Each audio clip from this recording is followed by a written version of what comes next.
We provide you the platform to turn your dreams into reality.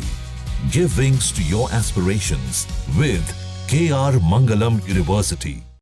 नमस्कार दोस्तों, आप देख रहे हैं जागरण जोश और मैं हूं आपके साथ सिमरन राजपाल। इंटरनेशनल रिलेशन से एक बहुत बड़ी अपडेट है। ग्लोबल ग्रुप ब्रिक्स का अब और भी विस्तार हो गया है। इंडोनेशिया को अब ब्रिक्स का फुल टाइम मेंबर बना दिया गया है।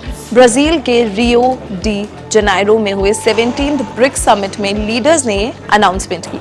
इंडोनेशिया के साथ 10 और देशों को ब्रिक्स पार्टनर कंट्रीज के रूप में शामिल किया गया है। इनमें Belarus, Bolivia, Kazakhstan, Nigeria, Malaysia, Thailand, Cuba, Vietnam, Uganda और उज्बेकिस्तान शामिल हैं। अब चलिए देखते हैं कि होस्ट कंट्री ब्राजील का इस 17th ब्रिक्स समिट का की एजेंडा क्या है। ब्राजील ने कई कोर एरियाज पर फोकस किया है। इसमें ग्लोबल हेल्थ कोऑपरेशन से लेकर एआई गवर्नेंस तक शामिल है। ब्राजील ने दवाइयों और वैक्सीन तक बराबर पहुंच पर जोर दिया है। ट्रेड, इन्वेस्टमेंट और फाइनेंस में उनका मकसद ट्रेड को बढ़ाना और ब्रिक्स करेंसी इनिशिएटिव्स पर फोकस करना है, जिससे डी-डॉलराइजेशन डिस्कशंस को भी सपोर्ट मिले। क्लाइमेट चेंज पर ब्रिक्स क्लाइमेट लीडरशिप एजेंडा और क्लाइमेट फाइनेंस पर एक फ्रेमवर्क डिक्लेरेशन अडॉप्ट किया गया है। और आर्टिफिशियल इंटेलिजेंस यानी कि एआई गवर्नेंस में उन्होंने एआई के रिस्पॉन्सिबल इंटरनेशनल गवर्नेंस की वकालत की, ताकि इसकी पोटेंशियल को सभी के डेवलपमेंट के लिए यूज किया जा सके।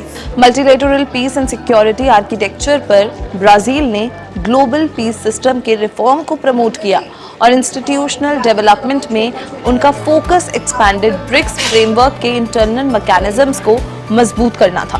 ब्राजील की प्रेसिडेंसी का मकसद मेन समिट से पहले 100 से ज्यादा मिनिस्ट्रियल और टेक्निकल मीटिंग्स होस्ट करना था।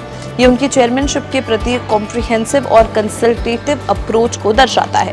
समिट में जारी की गई जॉइंट डिक्लेरेशन में कई इंपॉर्टेंट इनिशिएटिव्स पर भी जोर दिया गया, जैसे कि BRICS leaders framework declaration on climate finance, BRICS leaders statement on global governance of artificial intelligence और BRICS partnership for the elimination of socially determined diseases का लॉन्च।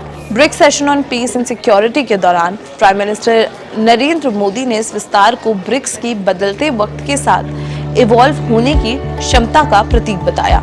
उन्होंने यूएन सिक्योरिटी काउंसिल, WTO और मल्टीलैटरल डेवलपमेंट बैंक्स जैसे कि global institutions में तुरंत reforms की appeal की। पीएम मोदी ने कहा, ब्रिक्स का विस्तार और नए पार्टनर्स का शामिल होना इसके बदलते वक्त के साथ इवॉल्व होने की क्षमता को दर्शाता है। अब 21st सेंचुरी सॉफ्टवेयर को 20th सेंचुरी टाइपराइटर्स पर नहीं चला सकते। ब्रिक्स की शुरुआत 2006 में ब्रिक के रूप में हुई थी। 2010 में साउथ अफ्रीका के जुड़ने से ग्रुप ब्रिक्स बना और विस्तार 2024 में भी हुआ, जब इजिप्ट, इथियोपिया, ईरान और UAE 1 जनवरी से फुल मेंबर्स बन गए।